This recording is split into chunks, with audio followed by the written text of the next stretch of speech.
So my name's Adrian. I'm with My Social Practice, I'm one of the partners, and I'm going to be talking today about a very heavy topic. After I thought of this title, I thought, that's too heavy. It's like psychology of marketing. Probably needs like a 6-hour presentation, but anyway, social proof and the psychology of marketing. So we're all human here, yeah. There might be somebody on my team that's not human, but they know who they are. We're all human. We make decisions primarily emotionally. Hey, Mike, I don't know, can you turn that down just a little bit? I don't know why it's going off like that. We make decisions emotionally with a measure of logic, right, or reason to help direct that behavior. My wife would tell you that I make my decisions completely emotionally, which is why I get her into trouble. Some of us make decisions on the other side of that spectrum. We make them highly logical, and those people don't have friends. But all in all, we make decisions by what are called our driver emotions. And those emotions, I'm at the end of my presentation, people. That's ridiculous. Are fear, guilt, pride, greed, and love. Okay? These are the emotions that drive behavior. Now, social proof is a psychological phenomenon that will appeal or influence how behavior happens, in buying decisions and so forth. There's a great book that came out a few years ago called Influence, the Psychology of Persuasion by Dr. Cialdini, which is all about psychology, social influence, group conformity, that kind of stuff, okay? And in it, there's a great quote that says, we view a behavior as more correct in a given situation to the degree that we see others performing it. Now think about that. You see other people performing a particular behavior, and even if it's not correct, we actually will shift our perception of reality towards that being a correct behavior. It's something that happens so deep, so low in our body, in our perception of reality, that we don't even think it, okay? Back in the 50s and 60s, there was an immense amount of research about social conformity. And this is a pioneering study that was done by a doctor by the name of Dr. Solomon Asch. And I want to watch a clip of this to kind of help set the tone. The experiment you'll be taking part in today involves the perception of lengths of lines. As you can see here, I have a number of cards, and on each card there are several lines. Your task is a very simple one. You're to look at the line on the left and determine which of the 3 lines on the right is equal to it in length. All right, we'll proceed in this order. You'll give your answer. Only one of the people in the group is a real subject, the 5th person with the white t-shirt. The others are confederates of the experimenter and have been told to give wrong answers on some of the trials. The experiment begins uneventfully as subjects give their judgments. 2, 2, 2, 2, 2, 3, 3, 3, 3. But on the 3rd trial, something happens. 2, 2, 2, 2, 2. The subject denies the evidence of his own eyes and yields to group influence. 1. Ash found subjects went along with the group on 37% of the critical trials. But he found through interviews that they went along with the group for different reasons. 1. 1. They must be right. There are 4 of them and 1 of me. 1. This subject's yielding is based on a distortion of his judgment. He genuinely believes that the group is correct. All right, here's a more humorous example of social conformity. The gentleman in the elevator now is a candid star. These folks who are entering, the man with a white shirt, the lady with a trench coat, and subsequently one other member of our staff, will face the rear. And you'll see how this man in the trench coat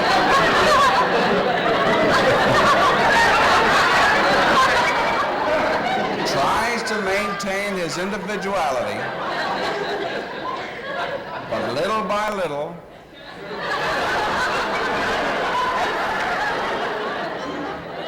looks at his watch, but he's really making an excuse for turning just a little bit more. That's funny. There's a whole bunch of this stuff online about social conformity. So these studies were done in the 50s and 60s, and an immense body of evidence that begin to describe us that we're emotional beings, but we're also social beings, and we don't make decisions as individuals. Okay. So the question is it the same if you're standing in an elevator and everybody's facing the wrong direction, and you start to think that you might be facing the wrong direction? Is that the same type, or does that have the same magnitude of influence as, say, digital social proof? Okay? So we've been talking a lot about social proof. We haven't been calling it social proof in the event today, but a lot of what people have been talking about is an aspect of social proof. So the question is does that have the same magnitude as digital social proof? And all the data that we have found, and all the data there's just grunt loads of this information, that digital social proof has a dramatic impact on social influence, okay? So here's just a few stats that I pulled. I had like 100 of these, but it gets boring after a while. 92% of 18 to 34-year-olds seek social proof when friends and family, or from friends and family when considering a purchase, and that's 10% greater than the general public. And that's primarily because, at least psychologists believe, that's because that generation grew up on social media, and so they validate it more. 86% of Americans with households of $100,000 or more seek social proof when considering a purchase. 67% say they're at least a little bit more likely to purchase a product or service if their family or friends have shared that with them on social media. 74% of consumers allow social media proof to influence their purchasing decisions. And I think this is low. 50% of consumers use their cell phones to read reviews while shopping for a product or a service. There was a really interesting study that was done in the European Journal of Marketing. It just came out in March. And what they were trying to do is they're trying to figure out if the number of likes that a company has would have a positive or negative attribution in a marketing campaign. So what they did is they took two ads, exact same ads, and on one, so same product, same coloring, the design, just replicate it, but on one they added the number of likes that the company had, and then they ran these ads, A/B tested it over and over and over again, and they did different companies, different products and services, and they ran it for quite a while, and the data came back that there was a significantly measurable higher positive attribution with the ad that had the likes on it.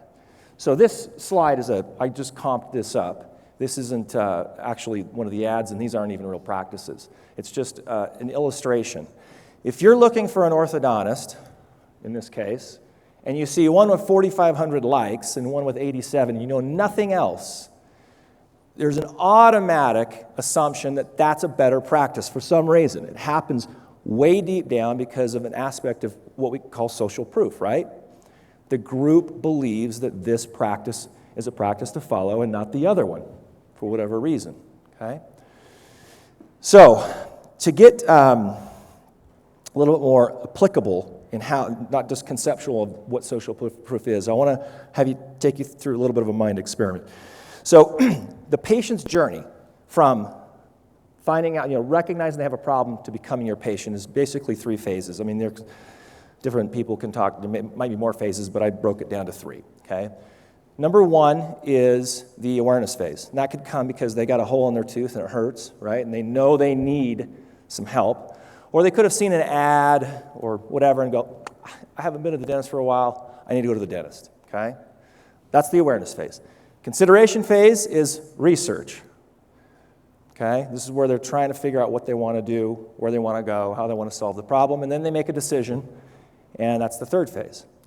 So the question is in which phase does social proof become applicable? Now, it's possible in the phase 1. I mean, you could run an ad campaign or a marketing campaign that has some aspect of social proof in it that could create awareness. But typically, I think we'd all agree that it's in the consideration phase. That's the phase at which a person is doing their research. They're going to be looking for social proof, and they're going to then make a decision, okay? One of the reasons why social media is so powerful is not because it's a cool tool, not because it's a new shiny penny or whatever it is. It's because it gives us the ability to gather social proof almost instantaneously, right? We want social proof. That's how we make decisions, and it gives us that ability. So it's a facilitator. It helps us make decisions, okay? Now, I'm going to give you an example, a couple of examples of what not to do, and I hope no one knows these practices, and I apologize if you do. I found them last week, and I didn't think about the fact that I'm going to make fun of them. This is what not to do, okay? And then I'm going to give you some tactical ideas. So this is a search phrase I just did, best dentist in Chicago, okay? Anybody here from Chicago? Oh, damn. Do you know Floss Dental? Oh, thank goodness. Okay. Okay, this is what not to do, all right? So I'm going to blow it up a little bit. I pulled out some of the ads in there and just showed just the map section. That's an ad that they're running. What's the problem with this ad? I'll make it a little easier. Okay, so Floss Dental Studio doesn't know what the hell they're doing. Hired somebody or has hired somebody to run an ad in Google, on their Google My Business account through Google AdWords to let everybody know that they've only got 9 reviews at a 3.6 rating. And the next practice down, who's not running an ad, has 707 and a 4.9 rating. So not only are they wasting their time, and if they spend any money on this, they've wasted their money, they've just told the whole freaking city that they suck. Really, I mean, this is an ad to tell people, don't go there. Right? Is that ridiculous? I mean, if you think about it, it's like, wait, really? Like, are you ever going to call that practice? You're not going to call that practice. Never. Here's another example. I think this is a DSO. So, Portland Modern Dentistry is running an ad in the organic section up the AdWords campaign up above and in the Google Maps section, okay? They've only got 9 reviews. The next practice down has 125. If you go to their Facebook page, they have no reviews on Facebook, and their Facebook page was blank. There was, like, I don't even think they claimed it. I think it was just empty, right? So another bad example, okay? The idea here is this, is that if you're going to do any type of marketing, it doesn't matter what it is, print mail, a referral program, coupons, I don't know, name something, a billboard, SEO, you had better get your social proof in line before you run the campaign, because your social proof will either increase or decrease the effectiveness of the campaign. Does that make sense? So that's the first thing you should do. I mean, you can spend your way out of bad social proof, but who wants to do that? It'd be better to spend a few minutes, get your reviews in line, get your followers in line, get your social media accounts built up, make sure your website's dialed in. There's a ton of stuff you can do on your website to provide social proof, okay? Get that footprint dialed in before you drop $5,000 on a print mail campaign and not know how many people get the print mail campaign, look at it, go, oh, I'm going to call this office. But before I'm going to call, I'm going to check out how many reviews they got and then not call, right? So here's some tactical ideas. Now, there's a lot of different types of social proof. I'm only going to talk about 4 because I got 5 minutes left. So you've had a lot of examples of ways to build on your social proof here, okay? So some of these aren't novel. But I'll go through them. Now, 1, you can build on social proof through experts, through an expert endorsement, right? You could find somebody in dentistry that's a super awesome expert and get them to endorse you. But in reality, consumers expect you to be the expert. So you need to be the expert and create content that then supports that, right? There's a lot of ways to do it. I'm going to show you one way, super simple way. We've talked around this idea. This is Dr. Griffin down in South Carolina, and every week he does a little Q&A And I'll just play a few seconds of it to give you an idea. Good afternoon, and welcome to another episode of You Can't Handle the Tooth. This is Dr. J, the real floss boss, and we've got an episode for you today we think you'll like. It's a subject we get asked a lot of questions about, and that is, what is the difference between bonding and veneering? And so before we get into it, though, And he just goes on for a couple minutes, right? Talks about bonding and veneering. And I mean, this is just a camera on his desk, shoots it, super clean. It's really easy to do. It's a lot like what Manal talked about, doing Facebook Live kind of stuff, okay?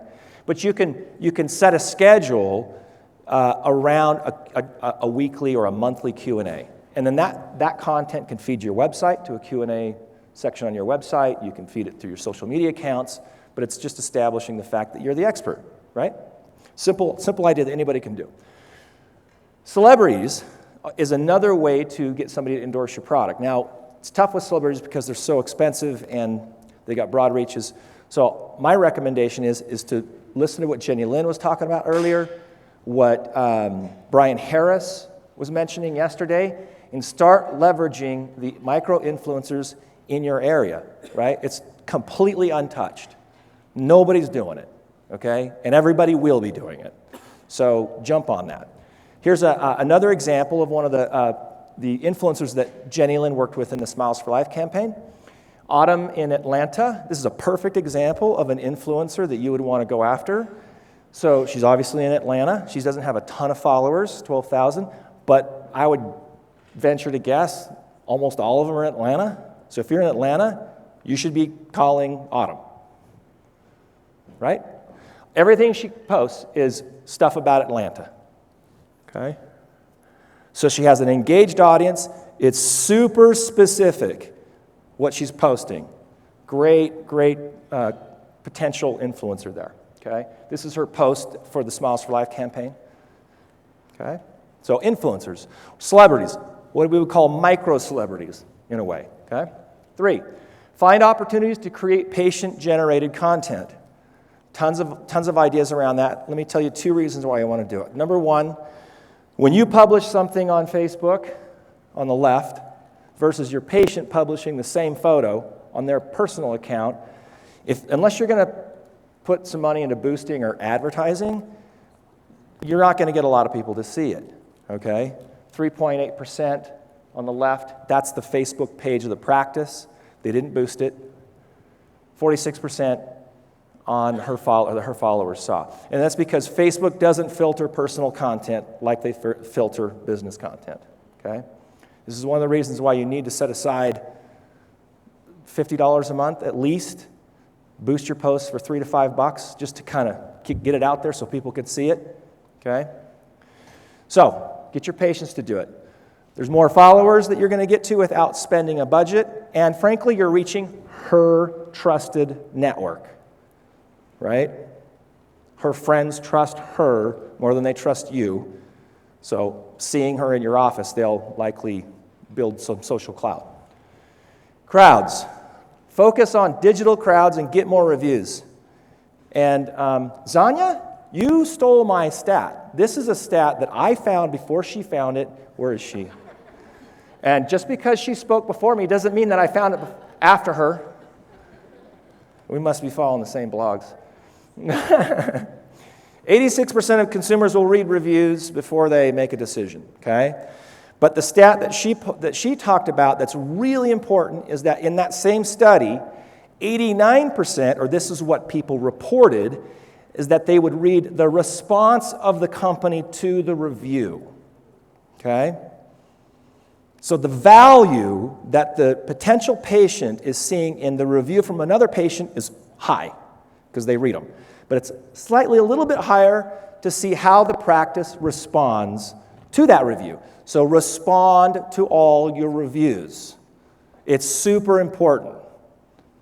At My Social Practice, we've been trying to help practices do that for a long time. We got to the point where we just started doing it for them because people wouldn't listen up. You have to respond to all your reviews. Okay? All right, those are 4 tactical examples, and I literally just ran out of time. That's all I've got. So thank you for coming. I hope you've enjoyed the event so far. I hope that was helpful.